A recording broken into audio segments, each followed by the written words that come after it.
বছরে এমন একটা ট্যুর প্ল্যান করা উচিত যেখানে আপনি ঘুরতে যাবেন কিন্তু ঘুরবেন না। আই মিন এমন একটা ট্রিপ যেখানে আপনি শুধু চিল করবেন, এখানে কোনো তাড়াহুড়া থাকবে না, কোনো প্লেস টু ভিজিট থাকবে না, মানে এমন একটা ট্যুর প্ল্যান যেখানে কোনো প্ল্যানই থাকবে না। এই ধরনের ট্রিপগুলো হয় সাধারণত রিসোর্টে। মাথায় অ্যাডভেঞ্চারের ভূত থাকলে ক্যাম্পিং একটা ভালো অপশন, কিন্তু আমরা আবার আরো একটা সরেস, তাই আমাদের পছন্দ হাউস বোট। যদিও কিছুদিন আগে একটা কমার্শিয়াল কাজে এই বোটে আমরা 2 দিন থেকে গেছি, বাট আপনাদেরকে দেখানোর চক্করে না করতে পারছি চিল, না নিতে পারছি ফিল। তাই ক্যালেন্ডারের পাতা বদলানোর আগে আমরা আবারও রাঙামাটিতে হাজির, because today we just wanted to do nothing. এমনিতে আপনারা এগুলোকে অলসতা বলতেই পারেন, বাট আমরা এগুলোকে রিল্যাক্স ট্রিপ বলে চালাই দিই। আসার পর ফর্মালিটিস এর জন্য ধরাই দিচ্ছে ওয়েলকাম ড্রিঙ্কস, কিন্তু আমাদের মন পড়েছিল ভুনা খিচুড়িতে। আমরা এখানে আসছিলাম কোনো কিছু না করার জন্য, কিন্তু আমাদের সাথে সবকিছু কেমন জানি নিজে নিজেই হয়ে যাচ্ছে। এই যেমন হঠাৎ বোটটা চলা শুরু করেছে। হ্যাঁ, পাইলট আছে, কিন্তু আমি তো চালাচ্ছি না। আমি ভাবছি এত বড় একটা লেক কৃত্রিম হয় কিভাবে। কিউরিসিটি মেটাতে প্রশ্নটা হালের ক্রেজ জিপিটি কে জিজ্ঞেস করলাম, কিন্তু ও আমাকে এর চেয়েও ক্রেজি একটা ইনফো দিল। এই লেকের সর্বোচ্চ গভীরতা নাকি 160 ফিট, মানে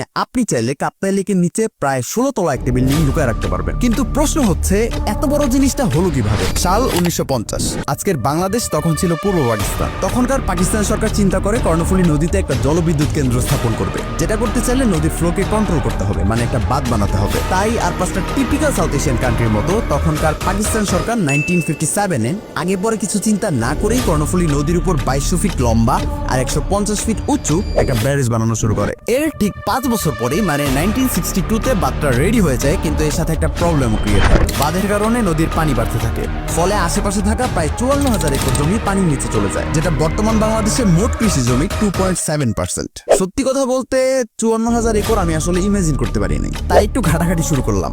দেখলাম আমাদের মিরপুর স্টেডিয়াম 10 একর জমির উপর বানানো, মানে যে পরিমাণ জমি পানির নিচে চলে গেছে তার উপর প্রায় 5,400টা ক্রিকেট স্টেডিয়াম বানানো যাবে। সমস্যা ওইটা না, সমস্যা হচ্ছে ওই সময় প্রায় 1 লাখ মানুষকে নিজেদের বাড়ি ছেড়ে দিতে হয়েছিল, পরিবার হিসাবে যা প্রায় 18,000। মানে এক সময় যেটা ছিল মানুষের জীবনের অভিশাপ, ওইটা এখন আমরা টাকা খরচ করে দেখতে চাই। এই কাপ্তাই আসলে অভিশাপ নাকি আশীর্বাদ ওই তর্কে যাব না, কিন্তু 16 তলার কাহিনীটা এখন আমার মাথা থেকে বের হচ্ছে না। ব্যাপারটা কতটা সত্য এটা দেখার একমাত্র ওয়ে হচ্ছে লেকের পানিতে নেমে দেখা। এমনিতে এটা করতে আমার কোনো সমস্যা নাই, কিন্তু 16 তলার কাহিনী শোনার পর একটা অদ্ভুত ভয় কাজ করতেছে। সাঁতার জানা মানুষ এই পানিতে ডুববে না, তাও আমি একটা লাইফ জ্যাকেট পানিতে ফালায় রাখছি। আমি জানি এটা আমার কোনো কাজে আসবে না, কিন্তু মাঝে মধ্যে আমাকে সাপোর্ট করার মতন কেউ একজন আছে, এইটা জানলেই অনেক বড় বড় রিস্ক নেওয়া যায়। যদিও কথাটা লাইফ জ্যাকেটের জন্য ছিল না, আর লাভ দেওয়ার সাথে সাথে আমার ভয়ও কেটে গেছে। তবে এটা সত্য যে কাপ্তাই আমার ধারণার চেয়ে অনেক বেশি গভীর। কিন্তু একটা ব্যাপার খেয়াল করে দেখলাম যে কোনো কিছু না করতে এসেও আমরা অনেক কিছু করে ফেলছি। বাড়িতে বসে থাকলে আমার মনে কখনোই এই প্রশ্ন আসতো না যে কাপ্তাই লেক কিভাবে সৃষ্টি হয়েছে। কিন্তু ট্রাভেলিং এর মজাটা এই জায়গাতে,